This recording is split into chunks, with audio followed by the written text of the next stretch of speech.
את ידידי ורעי הרב מיכאל סוויסה, ושאלתי אותו איך הגעת לחב"ד, איך הגעת לישיבת תומכי תמים. אתה הרי לא מבית חב"די ובכל זאת נחתת בישיבה. בבקשה. כן, שלום לכל הצדיקים, לכל החבר'ה מהקבוצה. אני בשנת מ"ד למדתי בישיבת משכן יעקב בחיפה. חברי חדר שלי היו הרב בנימין אטיאס, רבה של פתח תקווה, הרב שלוש הוא רב"ט של חיפה היום, חיים ולדר, מבדל לחיים ארוכים. והייתי בחור רגיל, ממוצע ומטה. בשיעור ב' לקראת פורים ביקשתי אישור לנסוע הביתה. ההורים שלי שיהיו בריאים גרים בבת ים, ואני לא נסעתי הביתה, נסעתי בסך הכל לישיבת שארית יוסף אצל חברי ששמו ירוחם כהן. הייתי שם 3 ימים ו3 לילות.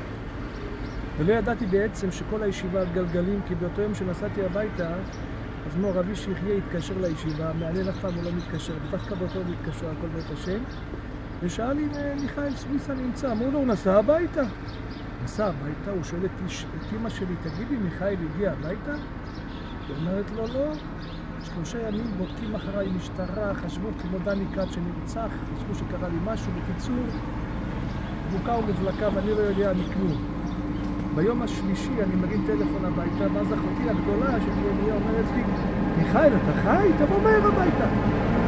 אז אני חוזר הביתה, אני רואה נרות דולקים, רואה את סבא שלי עושה לי ככה עם היד, מרוקאי מפעם, ואז הבנתי בעצם שעשיתי פה מהלך שהוא השם מרחם לי שזיו, ההורים שלי חשבו שקרה לי משהו. בקיצור, ראש הישיבה הלבינו שערותיו, הרב דוד כץ עליו השלום נפטר לפני כמה חודשים, וכמה שאבי התחנן שיקבל אותי בחזרה, לא קיבל אותי. אני הייתי קשור אז עם הרב זמרוני, עליו השלום, הייתי קשור איתו כמו בן לאבא, לחיים ציק, והתייעצתי עם הרב זמרוני, ואז אני נכנסתי בלב לישיבת חב"ד לוד. ואני אספר פה אנקדוטה שהיא מאוד חשובה. הלכתי לישיבת בית שמעיה להתקבל, לא קיבלו אותי, אין לי מושג למה, המבחן היה בסדר, אבל בשנה שלי בחב"ד הוא לא קיבל אותי, ואז נפשי חשקה בחב"ד לוד. ולפני כן הלכתי לרב שח עליו השלום, ויש שם יחזקאל שיחייק, אמרתי לו לרב שח, אני רוצה לעבור לישיבת חב"ד לוד, האם הרב מאשר לי? הרב לא ענה לי, ואני חוזר הביתה בבת ים להורים שלי, מתקשר יחזקאל שיחייק ואומר, הרב שח התקשר ואמר, תיסע לישיבת חב"ד לוד, זו ישיבה טובה. אלה המילים שהוא אמר לי בשנת תשמ"ה.